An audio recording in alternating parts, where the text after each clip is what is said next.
یو بوډا فوجي د په یو ځای کې د سونې ذخیره میلاو شي. هغه چې دا ځای کناستل شروع کړي نو د سونې یو کان راڅرګند شي. هر طرف ته دا پړکېدونکې سونه چې ویني نو بوډا ډېر زیات خوشحاله شي. بیا یو حصه راکټ کړي، د هغې نه ټوکرې جوړې کړي او په خپل بیګ کې یې واچوي. څه وخت پس د سونې خرڅولو لپاره په خپل آس باندې خریې ته روان شي، خو په لاره د هغه مخې ته د جنګ نه راتښتېدونکي فوجان راشي. هغوی دې بوډا ته ډېر په بد نظر ګوري، خو بوډا بغیر د څه ویلو د هغوی نه تېر شي. یو فوجي د هغه د ویشتلو لپاره ټوپک لوډ کړي، خو کیپټن هغه منع کړي او ورته ووایي چې مخکې ټوله علاقه د بمونو نه ډکه شوې ده. دا بوډا هسې هم ژوندی نشي پاتې کېدی، نو ته خپله ګولۍ ولې بربادوې؟ لږ مخکې چې تېر شي نو د هغه مخې ته یو بل ګاډی راشي. د مشر فوجي چې په بیګ نظر پرېوځي نو بوډا ودرېږي او د بیګ چیکولو لپاره په خپله ورشي. کله چې بیګ کولاو کړي نو هغه د سونې بې شماره ټوکرې وویني. دا لیدو سره هغه ډېر زیات خوشحاله شي او د بوډا د وژلو فیصله وکړي، خو بوډا د مخکې نه چاقو تیار کړی و. کله چې فوجي په هغه ډز کوي نو دا بوډا ډېر په تیزۍ سره په چاقو باندې د هغه سر ووهي. نور فوجان چې د بوډا دا خطرناکه شکل وویني نو ټوپکونه یې په لاس کې هېر شي. بیا هغه د فوجي نه ټوپک واخلي او ټول فوجان ډېر په بهادرۍ سره ووژني او د هغه ځای نه منډه کړي. وروسته کیپټن چې د ډزو اوازونه واوري نو هغه ځای طرف ته روان شي. کله چې ورسېږي نو ویني چې د هغه ټول ملګري مړه شوي دي او یو په زخمي حالاتو کې و. هغه کیپټن ته د سونې یو ټوکره وښایي. کیپټن چې دا وویني نو پوه شي چې د هغه بوډا سره سونه وه، ځکه کیپټن هم په ټینک کې د هغه وروسته روان شي. په بوډا باندې د توپو او ټوپکو ډزې شروع کړي،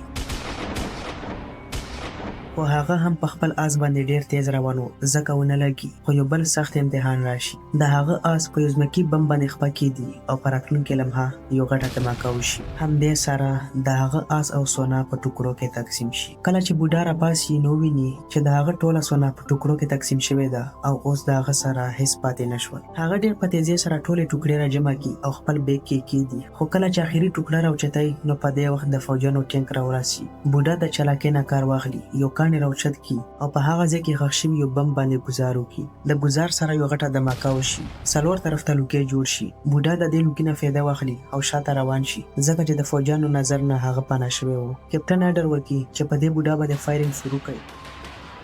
ماته د هغه سونه په هر قیمت پکار ده. فوجان هم داسې وکړي او په هغه باندې ډزې شروع کړي. بل طرف بوډا د یو ډال په مدد سره ځان د ګولو نه بچ ساتلو او شاته روان و.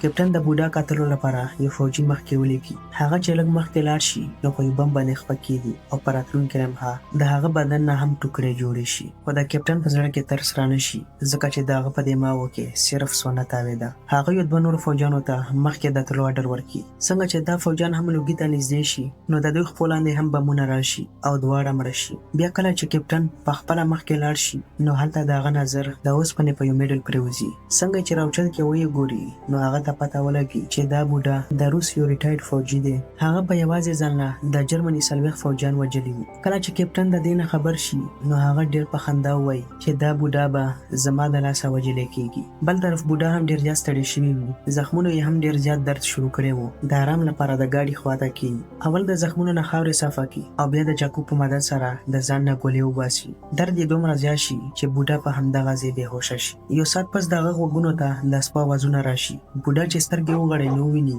چې فوجانو د هغه په لټون پسې سپي را روان کړي وو. دا لیدو سره هغه ډېر زیات ګبراو شي. په دې سوچ کې شي چې زما د بدن نه کومه وینه تللې ده نو د هغې په بوی پسې به سپي زما خواته ډېر ژر راورسي. هغه یو خطرناک پلان جوړ کړي. کله چې د فوجانو یو بل ګاډی د هغه سره تېرېږي نو بوډا ډېر په تیزۍ سره د هغه لاندې ننوځي او د چاقو په مدد سره د تیلو ټینکۍ سورۍ کړي. هغه په تیلو باندې خپل ټول بدن لوند کړي، د دې لپاره چې د وینې بوی ختم شي او سپي د هغه لوکیشن معلوم نه کړي. هم د دې په وجه سپي خپل ډایرکشن خطا کړي او په یو بل طرف ته تاو شي. د دې موقع نه بوډا فایده واخلي، د ټرک نه راوځي او په منډه شي. خو د بدبختۍ نه د سپو نظر په هغه پرېوځي او ورپسې رامنډه کړي. بوډا ته پته وه چې زه په منډه د سپو نه نشم خلاصېدی، ځکه هغه یو بله خطرناکه فیصله واخلي. مخکې په لاره ودرېږي، ماچس راوباسي او خپل بدن ته اور ورکړي. سپي چې دا وویني نو په خپل ځای ودرېږي او بیا بوډا ډېر په تیزۍ سره سیند ته ټوپ کړي. د ډېرو مشکلاتو نه پس هغه د سیند بلې غاړې ته ورسي. هغه یو زوړ د پټرولو پمپ ته لاړ شي او هماغه ځای ویده شي. حالت یې دومره خراب شوي وي چې نظر به یې هم صحیح کار نه کولو او داسې معلومېده چې هغه به تر ګنټې پورې ژوندی پاتې نه شي. د ډېر تکلیف له وجې یو ځل بیا بېهوشه شي. کله چې سترګې وغړوي نو خپل ځان تړلی ویني. کپټن د سپو په مدد سره هغه ته رارسېدلی و. ټوله سنت یې واخلي او بوډا هم په دغه ځای تړلی پرېږدي. خو دوی ته پته نه وه چې دا بوډا هم ډېر همتي انسان دی. هغه په یو میخ کې خپله خپه ومنډي او د هغې په مدد سره سیده ودرېږي چې مرې ته یې زور ورنشي او تر ډېر وخته پورې ژوندی پاتې شي. دغسې دا ټوله شپه په دې سخت تکلیف کې تېره کړي. سحر وختي د تیلو اچولو لپاره د فوجانو یو تیاره راشي. کله چې په دغه ځای کې ني نو د هوا دباو یې دومره تیز وي چې د بوټ نه پیچونه خطا شي او رسۍ د خپل ځای نه وښویېږي. په راتلونکې لمحه بوډا په ځمکه راپرېوځي. د کو پایلټ په هغه نظر شي او د وژلو فیصله یې وکړي. خو څنګه چې پې ډز کوي نو دا بوډا یو ځل بیا ډېر په تیزۍ سره په هغه باندې حمله وکړي. په دې وخت سینیر پایلټ هم هغه ته راشي او د بوډا لټون شروع کړي. خو څنګه چې هغه شاته مخ راوړی نو د بوډا په یو ګزار باندې هغه هم ختم شي. بیا په دې ځای کې د سونې یو ټوکړه وویني. څنګه چې راواخلي او یې ګوري نو ځان سره قسم وکړي چې زه به خپله سونه په یو قیمت هم هغوی ته پرېږدم. په دې وخت په ګاډي کې یو دوه نور فوجیان راشي. بوډا د ټوپک په زور د هغوی نه ګاډي واخلي او د کپټن طرف ته روان شي. بل طرف کپټن ځنه پلین راووړي او په هغه کې د دغه ځای نه د وتو ولاوي ټول خپل فوجیان ووژني ځکه چې هغه دا سونه صرف د خپل ځان لپاره بهر غوښتل. څنګه چې پلین روان شي نو په دې وخت بوډا را څرګند شي او په هغوی باندې ډزې شروع کړي.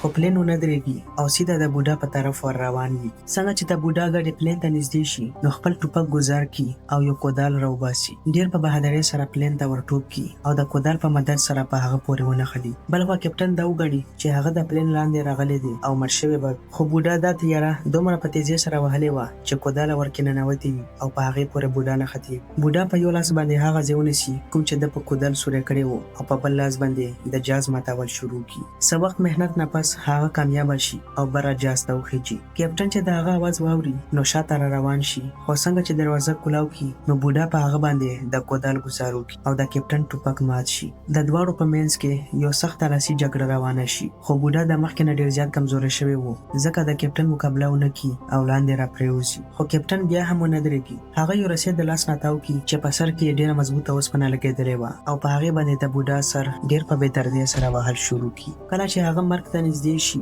نو په دې پلین کې یو بم په نظر ورشي. هغه باقي خپل ټول طاقت راجمع کړي، د کپټن نه رسۍ ونیسي او د هغې اوسپنه په دې بم کې ګیره کړي. همدې په وجه کپټن د بم سره لاندې ګذار شي. بیا بوډا راپاسي او مخکې په پایلټ باندې حمله وکړي او هغه هم ووژني. خو د پلین کنټرول خطا شي او هغه د ځمکې طرف ته را روان شي. څنګه چې په ځمکه را پرېوځي نو بوډا صحیح سلامت بهر راوځي. هغه چې کتل یې وکړي نو ویني چې پلین په خټه کې راغورځېدلی دی ځکه هغه د مرګ نه بچ شو. آخرکار بوډا بینک ته ورسي او خپله ټوله سونه د هغوی مخې ته کېږي. بینک منیجران چې دومره زیاته سونه وویني نو حیرانه پاتې شي او بیا دې بوډا ته دومره پیسې ورکړي چې د هغه 3 نسلونو زندګي پې ښه په ارام سره تېرېدی شي. هم په دې سین سره دا فلم ختم شي. د ویډیو مو خوښه شوې وي نو لایک یې کړئ او چینل ضرور سبسکرایب کړئ.